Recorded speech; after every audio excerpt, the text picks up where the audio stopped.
It always begins with something small, something that seems harmless at first.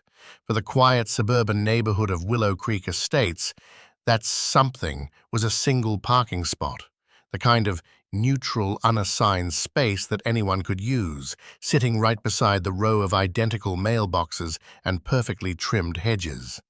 But one morning, when a new resident named Mark decided to park his silver sedan there, the first domino fell. No one could have known it then, but that single act would ignite one of the most bizarre neighborhood feuds the HOA had ever seen, one that would drag an entire family into chaos, blur the line between rules and revenge, and eventually lead to legal consequences no one saw coming. Mark had moved into Willow Creek a few months prior. He was the quiet, working-class type, paid his dues, mowed his lawn, kept to himself. His house sat 2 doors down from Karen's, the self-appointed guardian of the neighborhood and self-proclaimed assistant to the HOA board. Karen wasn't officially on the board, but everyone knew she acted like she was. She had the clipboard, the camera on her porch, the habit of citing section codes of the community handbook that most people didn't even know existed. For the first few months, things were peaceful. Mark didn't interact much with anyone, just waved when people walked their dogs or took out the trash. But one evening, when his driveway was blocked by his contractor's truck during a small home renovation, he made what he thought was an innocent choice. He parked his car in the shared community spot near the mailboxes, promising himself it would only be for one night. That single decision caught Karen's attention, and not just hers, her entire family's. Karen lived in that house with her husband, her sister, and her adult son, who still hadn't moved out. Together, they were known in the neighborhood as the Watchmen. People who noticed everything: a trash bin left out too long, a lawn untrimmed for 2 days, a car with slightly dirty tires. They treated the community rules like scripture and expected everyone else to obey them with equal devotion. When Karen spotted Mark's car that night, something inside her clicked, a strange satisfaction that came from catching someone breaking the rules. She took pictures, wrote down the license plate number, and posted a message on the neighborhood's private Facebook group, tagging the HOA president and implying that a rule violator had parked in a restricted area. Of course, the post blew up instantly. Some neighbors defended Mark, pointing out that the space wasn't assigned to anyone. But Karen's family doubled down. Her husband commented that he'd seen the same car parked there multiple times, even though it had been just one night. Her sister chimed in, claiming she almost couldn't get her mail because of the car, and her son went as far as threatening to contact enforcement. By the next morning, a citation appeared on Mark's windshield, a bright yellow paper with the HOA logo on top, accusing him of unauthorized parking in a reserved zone. The fine, $150. Mark was stunned. There were no signs anywhere saying the spot was restricted. When he checked the community handbook, it confirmed what he already knew, that the spot was considered a shared visitor parking area. But when he called the HOA office to clarify, they told him the complaint had come directly from a verified resident with photographic evidence, and once that kind of complaint was filed, it triggered an automatic citation pending review. Karen had played the system perfectly. Still, Mark tried to let it go. He paid the fine just to avoid drama and made sure to park only in his driveway afterward. But that didn't stop Karen. To her, this wasn't over. In her mind, Mark had challenged her authority, and she wasn't going to let it slide. Over the next week, small things began happening. A note appeared on his door reminding him that trash bins must be stored out of sight. Then another one saying, grass height exceeds HOA standards. Someone even reported that his back porch light was too bright after 10 p.m. Each notice came with a polite, robotic email from the HOA office referencing new complaints. It didn't take long for Mark to notice a pattern. Every time something appeared on his door, Karen's family would be outside, watching. Her husband would be watering the plants across the street. Her sister would be walking the dog, slowly staring at his property. And her son, the one with the backwards baseball cap and smug grin, always seemed to be nearby whenever photos were needed. The harassment wasn't subtle, but it was hard to prove. They weren't trespassing. They weren't shouting or confronting him directly. They were simply making his life unbearable, using the HOA rules as their weapon. And it worked, at least for a while. Neighbors started whispering about him. Some avoided eye contact.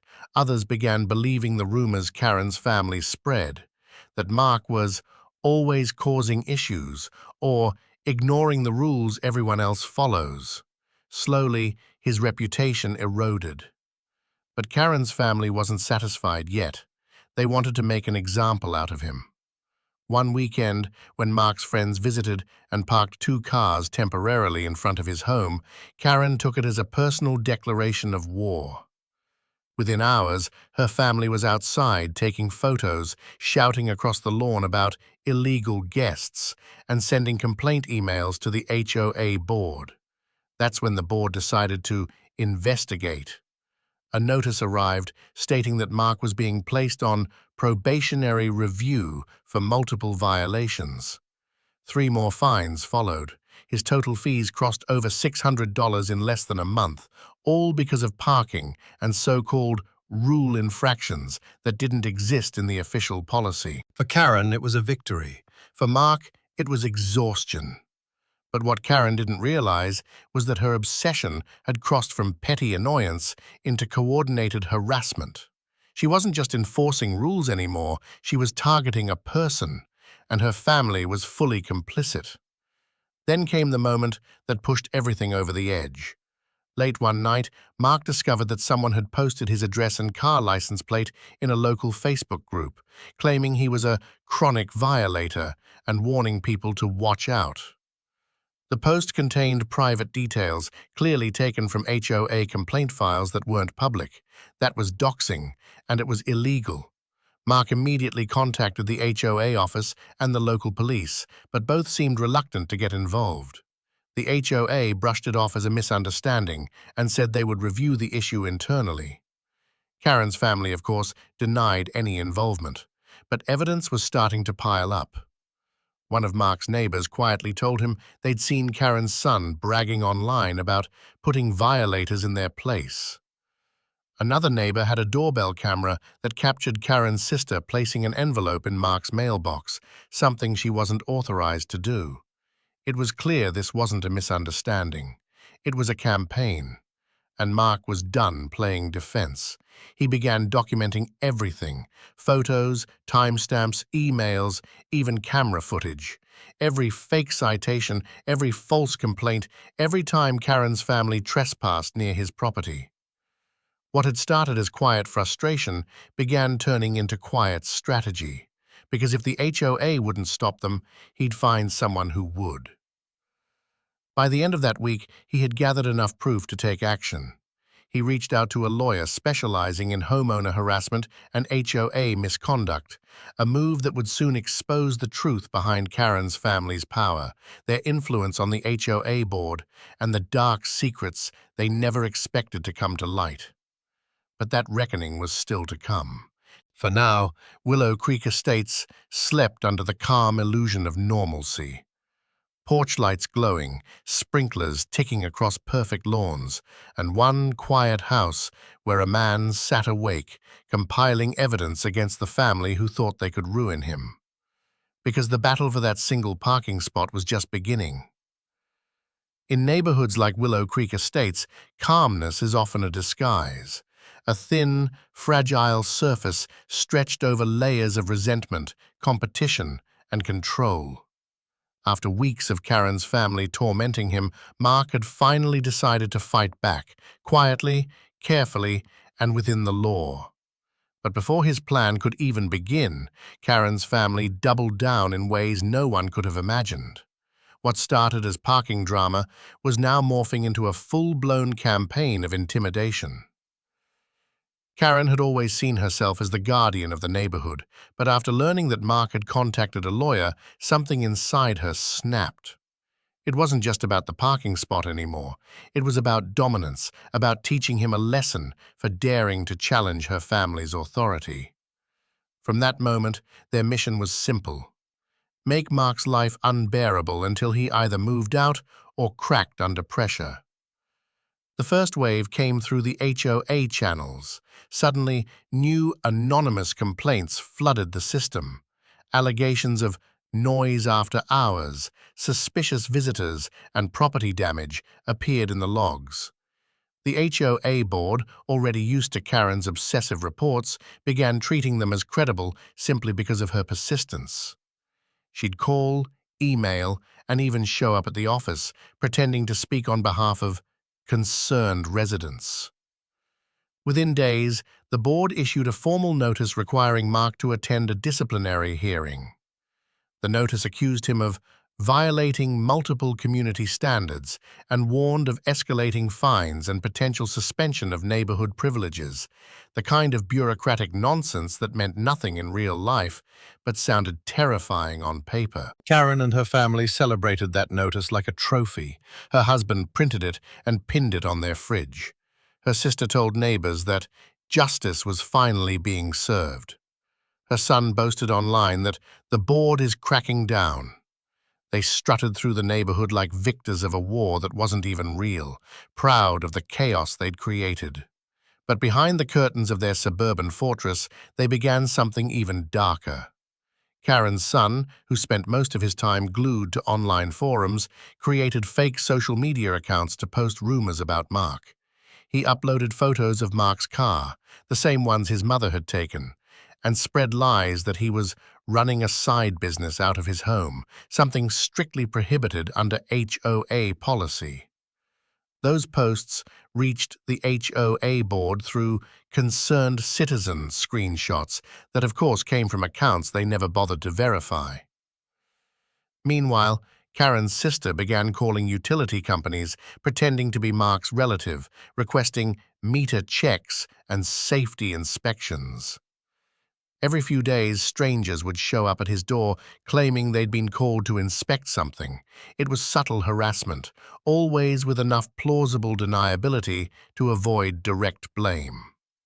And through it all, Karen watched from her window, keeping her notes, recording every move Mark made, waiting for the moment he'd slip up so she could report it. But Mark didn't. Instead, he continued his quiet resistance. Each citation he received, each complaint, each false accusation, he logged them carefully. His lawyer instructed him not to retaliate directly, but to build a record that couldn't be denied. Hidden cameras captured Karen's husband stepping onto his lawn to measure supposed overgrown grass. Motion sensors caught her son lurking near his mailbox at night.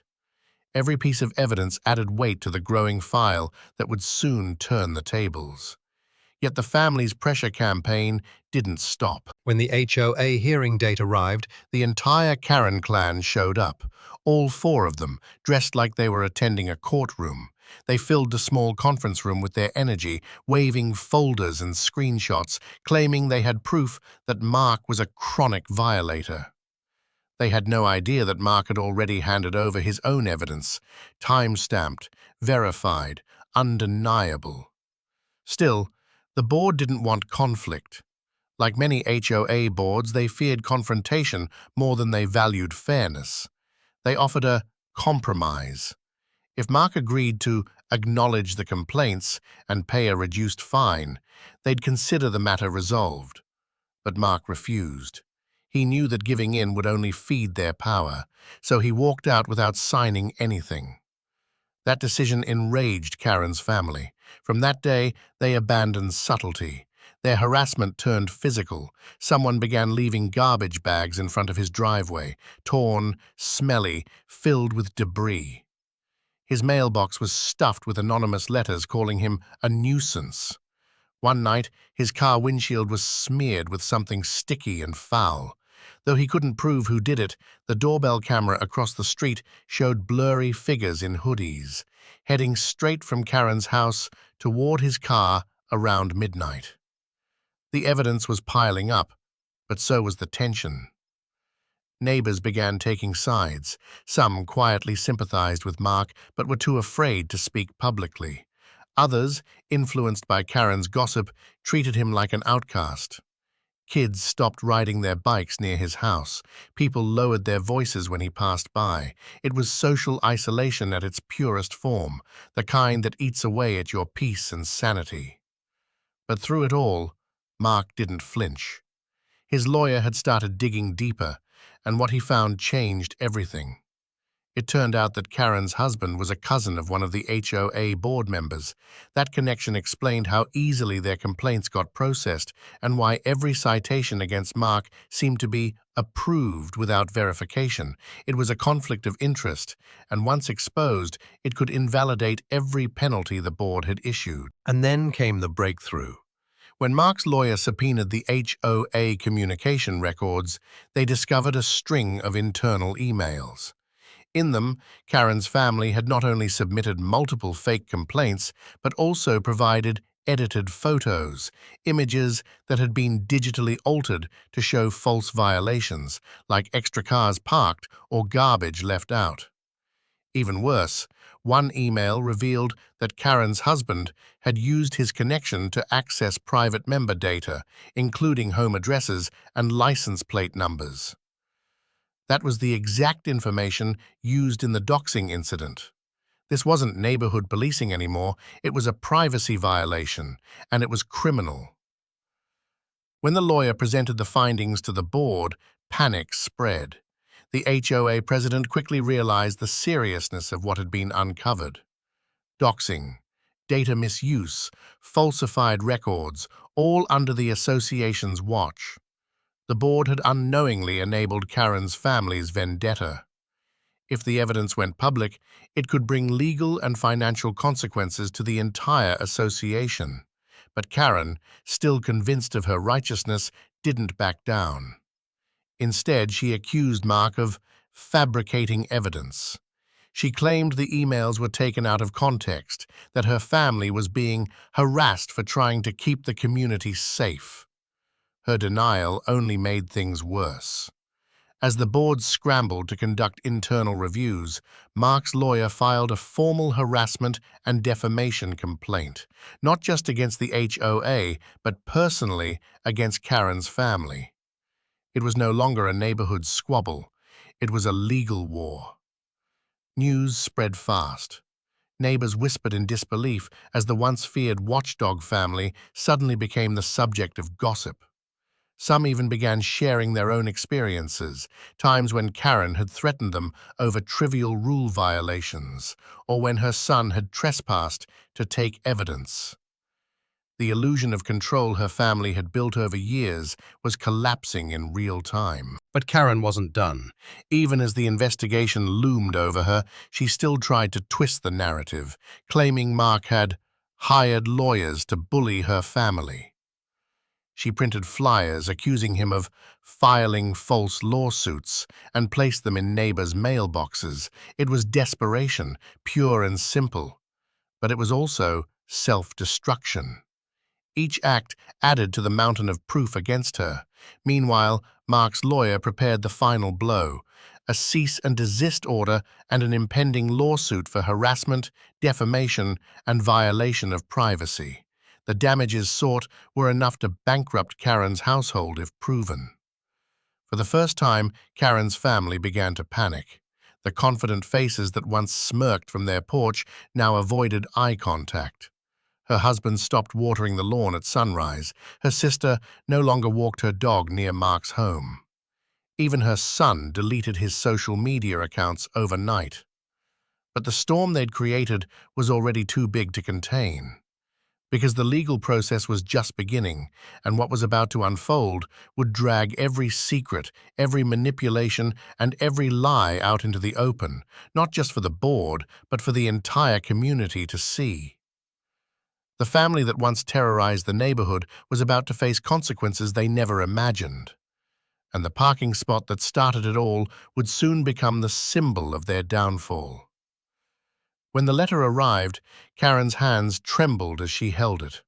A thick white envelope stamped with the words, "Legal Notice of Complaint." Inside was the lawsuit Mark's lawyer had promised, pages upon pages detailing every act of harassment, every false report, every violation of privacy committed by Karen and her family. The words cut through the air like a cold wind. Defamation, harassment, invasion of privacy, intentional infliction of emotional distress. For the first time, Karen realized she was no longer in control. Word spread fast across Willow Creek Estates. The family that had once patrolled the neighborhood, proudly flashing their HOA rule books, was suddenly the subject of whispers and pity. Neighbors who once bowed to their authority now avoided them. The very same people who had feared Karen's wrath were now watching her downfall unfold like a neighborhood reality show. Karen's husband tried to downplay it, telling everyone that the lawsuit was a misunderstanding, that Mark was trying to make a quick buck. But it didn't matter. The evidence was too overwhelming. Mark's lawyer had assembled a devastating case. The security footage showing Karen's husband sneaking onto Mark's property. The screenshots of her son's fake social media posts spreading lies. The HOA emails proving that confidential information had been leaked. Even the flyers Karen had distributed in mailboxes accusing Mark of being dangerous were included, all meticulously documented and time-stamped. The lawsuit wasn't just against the family. The HOA itself was named as a co-defendant for negligence and complicity.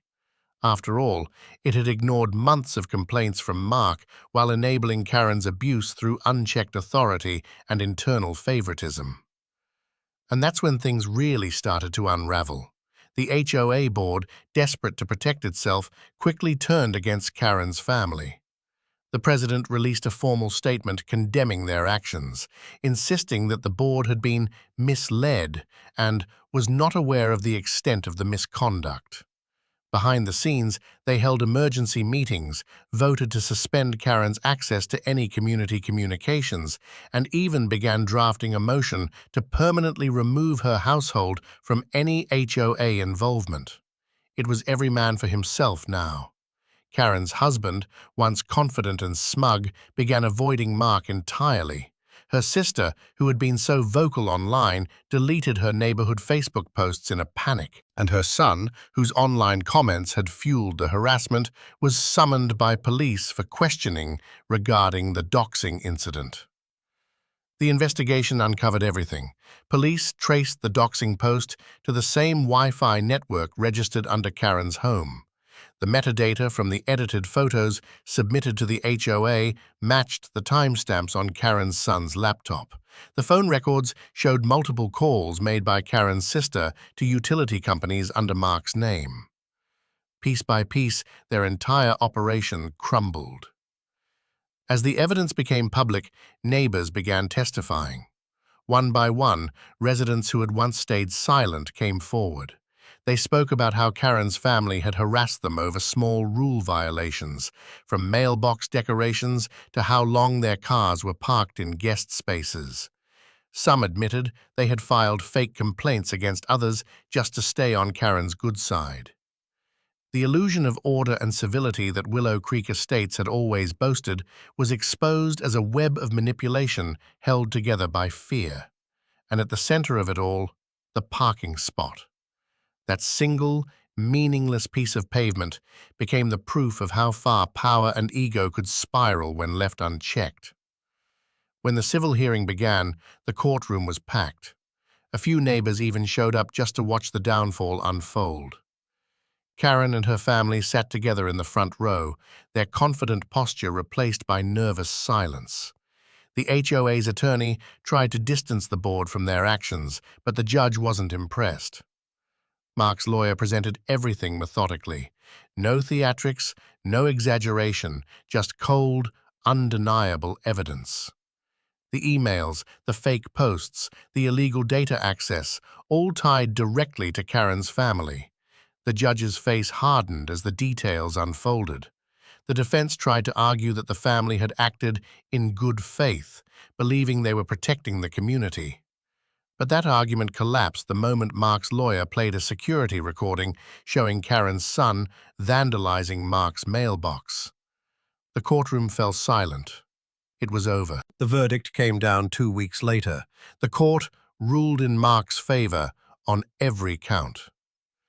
Karen and her family were found liable for harassment, defamation, and invasion of privacy. The damages totaled over $75,000, and they were ordered to issue a formal written apology to Mark within 30 days. The HOA was fined for negligence and ordered to revise its complaint policies to prevent further abuse.